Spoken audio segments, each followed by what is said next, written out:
Nobel বিজয়ী professor ড মোহাম্মদ ইউনূস অন্তর্বর্তী সরকারের প্রধান উপদেষ্টা হিসেবে দায়িত্ব নেওয়ার পর থেকে একের পর এক চমকপ্রদ সিদ্ধান্ত ও সাহসী পদক্ষেপের মাধ্যমে তিনি গোটা দেশবাসীর হৃদয়ে জায়গা করে নিয়েছেন।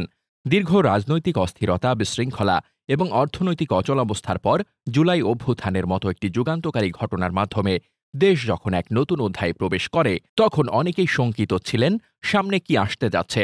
কিন্তু অল্প কদিনেই সেই শঙ্কা দূর করে দিয়ে ড ইউনূস এমন এক নেতৃত্বের প্রতিফলন ঘটিয়েছেন যা বাংলাদেশে আগে কেউ দেখেনি। দেশের অর্থনৈতিক অবস্থা, নিত্য প্রয়োজনীয় দ্রব্যের লাগাম ছাড়া মূল্যবৃদ্ধি, ব্যাংক খাতের গভীর সংকট এবং কূটনৈতিক ক্ষেত্রে বাংলাদেশের দুর্বল অবস্থান, এই সব কিছুকে রীতিমতো চিকিৎসকের মতো সার্জারির মাধ্যমে দ্রুত পুনর্গঠন করে চলেছেন ড ইউনূস। তিনি দেখিয়েছেন সৎ এবং দূরদর্শী নেতৃত্ব থাকলে কিভাবে স্বল্প সময়েও একটি দেশকে স্থিতিশীলতার পথে ফেরানো যায়। দ্রব্যমূল্যের নিয়ন্ত্রণে ঐতিহাসিক সাফল্য। সাধারণ মানুষের জীবনে সবচেয়ে বড় ভোগান্তির নাম নিত্যপণ্যের লাগামহীন মূল্যবৃদ্ধি। অতীতের বহু সরকারের সমস্যার কথা বললেও বাস্তবে কেউই নিয়ন্ত্রণে আনতে পারেনি। সেই একই দেশে আজ ডিম ১৫ টাকা থেকে কমে এসেছে মাত্র ৮ টাকায়, যা কয়েক মাস আগেও ছিল কল্পনাতীত। পেঁয়াজ, চিনি, চাল, ডাল প্রায় সব পণ্যেরই দাম স্থিতিশীল বা নিম্নমুখী। বিশেষ করে রোজার সময় বাজার নিয়ন্ত্রণে রাখার এই সাফল্য ৫৪ বছরের ইতিহাসে এক নজিরবিহীন ঘটনা। বাজার সিন্ডিকেট ভেঙে দিয়ে সরকার প্রমাণ করেছে চাইলেই সবকিছু সম্ভব। এক বেসরকারি ব্যাংক কর্মকর্তা জাহিদ হোসেন বলেন, ঈদ কিংবা রোজার সময় পেঁয়াজের দাম সেঞ্চুরি হাঁকানো ছিল খুবই স্বাভাবিক, কিন্তু এবার সেটা ছিল না। বরং ঈদের বাজারে মানুষ সাশ্রয় পণ্য কিনতে পেরেছে, যা আমাদের মতো মধ্যবিত্তের জন্য বড় স্বস্তি। রোজার বাজারে যে স্বস্তির হাওয়া বইছিল, সেটি শুধু রাজধানী ঢাকায় নয়, সারা দেশেই মানুষ অনুভব করেছে। ছোট শহর, গ্রাম, এমনকি সীমান্তবর্তী অঞ্চলেও সরকার নিরবচ্ছিন্ন নজরদারি ও ন্যায্য মূল্যে পণ্য বিক্রির কার্যক্রম পরিচালনা করেছে। এই উদ্যোগে মানুষের আস্থা যেমন বেড়েছে, তেমনি সরকারকে ঘিরে এক নতুন আশার জন্ম দিয়েছে। ঈদযাত্রায় স্বস্তির নতুন ইতিহাস। বাংলাদেশে ঈদযাত্রা মানেই যানজট, কষ্ট আর বিড়ম্বনা। কিন্তু এবার সেই পরিচিত দৃশ্য পাল্টে দিয়েছে ড ইউনূসের সরকার। ঢাকা উত্তরবঙ্গ মহাসড়ক সহ দেশের সকল বড় সড়ক ছিল যানজটমুক্ত। হাইওয়ে পুলিশ, জেলা প্রশাসন এবং আইনশৃঙ্খলা রক্ষাকারী বাহিনীর সমন্বিত তদারকিতে এবার মানুষ নির্বিঘ্নে ঘরে ফিরেছে। গাবতলী, মহাখালী, সায়েদাবাদ সব বাসস্ট্যান্ডেই যাত্রীরা বলছিলেন এমন স্বস্তির যাত্রা তারা কোনোদিন দেখেননি। এমনকি কমলাপুর রেল স্টেশনেও ছিল না চিরাচরিত সেই টিকিট সংক্রান্ত হাহাকার। সব ট্রেন নির্ধারিত সময় ছেড়েছে, কোনো বাড়তি ভিড় কিংবা কালোবাজারি চোখে পড়েনি। ফলে দীর্ঘ ৪০ বছরেও যে স্বস্তির ঈদযাত্রা দেখা যায়নি, সেটাই সম্ভব হয়েছে এই অন্তর্বর্তী সরকারের আন্তরিকতায়। রেমিটেন্সের নতুন রেকর্ড। দেশের অর্থনীতিতে প্রবাসীদের পাঠানো রেমিটেন্স একটি বড় অবলম্বন। আগের সরকারগুলোর সময়েও প্রবাসীদের আস্থা ধরে রাখা যায়নি, অথচ গত মার্চ মাসেই $৩ বিলিয়ন বেশি রেমিটেন্স এসেছে দেশে, যা প্রায় ৩৫,০০০ কোটি টাকার সমপরিমাণ। এমন প্রবাহ গত কয়েক বছরেও দেখা যায়নি। এটি প্রমাণ করে ড ইউনূস সরকারের প্রতি প্রবাসীদের আস্থা এবং সরকার প্রবাসীদের সঙ্গে কতটা সংযোগ রাখতে পেরেছেন। বিশেষজ্ঞদের মতে ড ইউনূসের প্রশাসন প্রবাসীদের ভরসা দিতে সক্ষম হয়েছে। দূতাবাসগুলোকে সক্রিয় করা হয়েছে, প্রবাসীদের অর্থ পাঠানোর প্রক্রিয়ায় স্বচ্ছতা আনা হয়েছে। এসব পদক্ষেপই রেমিটেন্স প্রবাহ বাড়ার মূল কারণ। ব্যাংক খাতের দুর্নীতি ও সংকট সামাল। গত ১৭ বছরে দেশের ব্যাংক খাত থেকে হাজার হাজার কোটি টাকা পাচার হয়েছে। কিছু প্রভাবশালী পরিবারের হাতে এই ব্যাংকগুলো নিয়ন্ত্রণ চলে যাওয়ায় তারা বিভিন্ন অনিয়মে লিপ্ত ছিল।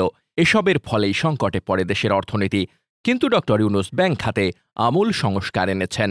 বাংলাদেশ ব্যাংকের গভর্নর আহসান এইচ মনসুর সম্প্রতি জানান, সরকারের নজরদারিতে নতুন পর্ষদ গঠন, দায়ীদের বিচারের আওতায় আনা এবং তারল্য সংকট নিরসনে সীমিত সহায়তা, এই ৩ কৌশলের মাধ্যমে এখন পরিস্থিতি অনেকটাই নিয়ন্ত্রণে। বিশেষ করে সরকার টাকা ছাপিয়ে ব্যাংককে বাঁচাতে না গিয়ে অন্য ব্যাংক থেকে আমানতের নিশ্চয়তা দিয়েছে, যা এক দূরদর্শী সিদ্ধান্ত।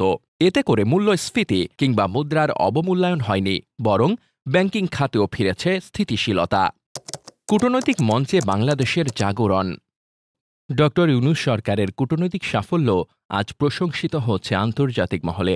জাতিসংঘে বাংলাদেশের অবস্থান আরও সুদৃঢ় হয়েছে। যুক্তরাষ্ট্র, চীন ও ভারতের সঙ্গে কৌশলগত আলোচনা হয়েছে, যা বাংলাদেশের বাণিজ্যিক সম্ভাবনা বাড়িয়েছে। বিশেষ করে চীন সফরে ড ইউনূস যে চমক দেখিয়েছেন, তা আন্তর্জাতিক অঙ্গনেও আলোড়ন তুলেছে। চীনা প্রেসিডেন্টের সঙ্গে বৈঠকে তিনি বাংলাদেশের অবকাঠামোগত উন্নয়নে নতুন বিনিয়োগ আনতে পেরেছেন। ভারতের সরকার এই পদক্ষেপে চাপে পড়ে শেষ পর্যন্ত ব্যাংককে বিমস্টেক সম্মেলনে ৪০ মিনিটের বৈঠকে ড ইউনূসের সঙ্গে নমনীয় মনোভাব প্রকাশ করে। এমনকি শেখ হাসিনার ফিরে আসার দাবিও সেখানে মোদির পক্ষ থেকে উঠে আসেনি, বরং তার শাসনামলের দমন পীড়ন নিয়ে স্পষ্ট বার্তা দেওয়া হয়েছে। সম্প্রতি ইউরোপীয় ইউনিয়নের প্রতিনিধি দল ঢাকায় এসে এক যৌথ বিবৃতিতে জানিয়েছে, বাংলাদেশের বর্তমান প্রশাসনের স্বচ্ছতা, মানবাধিকার রক্ষা এবং গণতান্ত্রিক স্থিতিশীলতা প্রশংসনীয়। ইউরোপীয় ইউনিয়নের সাথে একটি সম্ভাব্য মুক্ত বাণিজ্য চুক্তি নিয়ে আলোচনাও শুরু হয়েছে। এতে তৈরি পোশাক ছাড়াও আইটি, ফার্মা ও কৃষি পণ্যে বাংলাদেশের রপ্তানি বাড়বে বলে মনে করছেন বিশ্লেষকরা। বিশেষ করে জার্মানি, ফ্রান্স এবং নেদারল্যান্ডসের সঙ্গেও দ্বিপাক্ষিক সহযোগিতা জোরদার হচ্ছে। পরিবেশ বান্ধব শিল্পে বিনিয়োগ, কারিগরি শিক্ষা এবং নারী উদ্যোক্তাদের সহায়তায় ইইউ আলাদাভাবে বাজেট বরাদ্দ দিয়েছে। এই কূটনৈতিক অগ্রগতি ড ইউনূস সরকারের আন্তর্জাতিক গ্রহণযোগ্যতাকেই তুলে ধরে। ভারতে বাংলাদেশ দূতাবাস স্থানান্তর। এক যুগের বেশি সময় পশ্চিমবঙ্গে বাংলাদেশের হাইকমিশন থাকার পর সম্প্রতি এটি স্থানান্তর করে সরাসরি নয়াদিল্লির কূটনৈতিক এলাকা চাণক্যপুরীতে নেওয়া হয়। অনেকেই একে শুধু কূটনৈতিক পদক্ষেপ বলে ভাবলেও এটি আসলে ভারতের কেন্দ্রীয় সরকারের সঙ্গে সম্পর্ক নতুনভাবে সংজ্ঞায়িত করার একটি স্পষ্ট বার্তা। দূতাবাস স্থানান্তরের মাধ্যমে বাংলাদেশ বোঝাতে চেয়েছে, আমরা ভারতের সঙ্গে সম্পর্ক চাই সমতা ও মর্যাদার ভিত্তিতে। এটি শুধু অবস্থান পরিবর্তন নয়, বরং এটি কৌশলগত অবস্থান গ্রহণ। এই পদক্ষেপের পর ভারতের পররাষ্ট্র মন্ত্রণালয় থেকে আসা তাৎক্ষণিক প্রতিক্রিয়া ছিল ইতিবাচক এবং বলা হয়েছে, দুই দেশের সম্পর্ক এখন আরও গভীর ও ভারসাম্যপূর্ণ হবে। বিশেষজ্ঞদের মতে এই সিদ্ধান্ত বাংলাদেশের সার্বভৌম অবস্থান এবং কূটনৈতিক সক্ষমতা আরও দৃঢ় করেছে। রোহিঙ্গা ইস্যুতেও নতুন অগ্রগতি এসেছে। মিয়ানমার প্রথম ধাপে 1,80,000 রোহিঙ্গাকে ফিরিয়ে নিতে রাজি হয়েছে, যা এই সংকট সমাধানে এক বড় পদক্ষেপ। বিদেশি ঋণ পরিশোধে সক্ষমতা। 2024-25 অর্থ বছরের প্রথম 9 মাসে বাংলাদেশ প্রায় $3.5 বিলিয়ন ঋণ শোধ করেছে।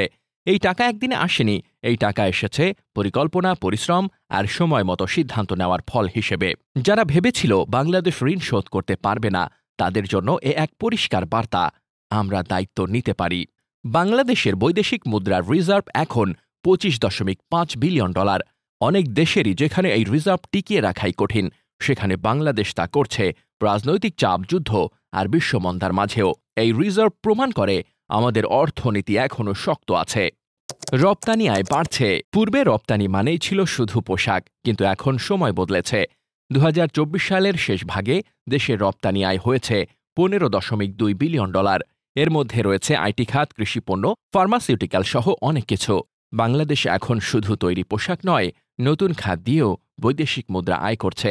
প্রতিদিন কাজ হচ্ছে, গড়ছে দেশের ভবিষ্যৎ। সংকটের মধ্যেও স্থিতিশীলতা। বিশ্বজুড়ে এখন যুদ্ধ, মন্দা আর জ্বালানির দাম বেড়ে যাওয়া এসব চলছে। অনেক দেশ দিশেহারা, কিন্তু বাংলাদেশ এখনও অনেকটা নিয়ন্ত্রণে রাখতে পেরেছে সবকিছুই।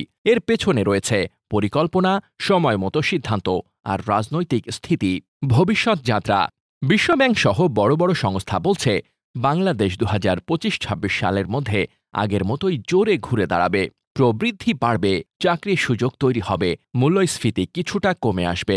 এই দেশ একসময় দারিদ্র্য, দুর্ভিক্ষ আর অনিশ্চয়তার মধ্যে ছিল, কিন্তু এখন বাংলাদেশ এক নতুন গল্প লিখছে, স্বপ্ন আর উন্নয়নের গল্প। ড ইউনূস এক সম্ভাব্য রাষ্ট্রনায়ক। দেশের মানুষ এখন ভাবছে, এই সরকার যদি আরও 4-5 বছর থাকে, তাহলে বাংলাদেশ এক নতুন উচ্চতায় পৌঁছাতে পারবে। সামাজিক যোগাযোগ মাধ্যমে অনেকেই লিখছেন, এই লোক রোজায় দ্রব্যমূল্য ঠিক রেখেছে। ঈদের আগে 1,20,00,000 মানুষ নির্বিঘ্নে বাড়ি ফিরেছে। ব্যাংক খাত উদ্ধার হয়েছে। বিদেশি মিত্রদের সমর্থন পেয়েছে দেশ। এই সরকারের বিকল্প কে? অনেকে আরও বলছেন, ড ইউনূসের কোনো ব্যক্তিগত লোভ নেই, তার অর্জন বিশ্বজয়ী। তিনি চাইলে এখনই অবসর নিতে পারেন, কিন্তু দেশের জন্য তিনি কাজ করছেন, এটাই আমাদের আশার আলো। একজন রাষ্ট্রনায়ক হয়ে ওঠার পথে যেভাবে ড ইউনূস এগোচ্ছেন, তা নিঃসন্দেহে এক অনন্য উদাহরণ। তার শাসনামলে জনআস্থা, স্বচ্ছতা এবং দূরদর্শিতা, এই 3 গুণের সমন্বয়ে বাংলাদেশ এক নতুন রাজনৈতিক সংস্কৃতির দিকে এগোচ্ছে। সময় বলবে এই সংস্কার কতটা স্থায়ী হবে। তবে আপাতত একটাই সত্য, বাংলাদেশ পেয়েছে এক নতুন সম্ভাবনার অভিভাবক, যার নাম ড মোহাম্মদ ইউনূস। আমাদের ভিডিওগুলো যদি ভালো লেগে থাকে তাহলে নতুন নতুন ভিডিও পেতে ইউটিউব চ্যানেলটি সাবস্ক্রাইব করুন, ফেসবুক পেজে লাইক দিন এবং টিকটকে আমাদের ফলো করে পাশেই থাকুন। আপনার মূল্যবান সময় দেওয়ার জন্য ধন্যবাদ।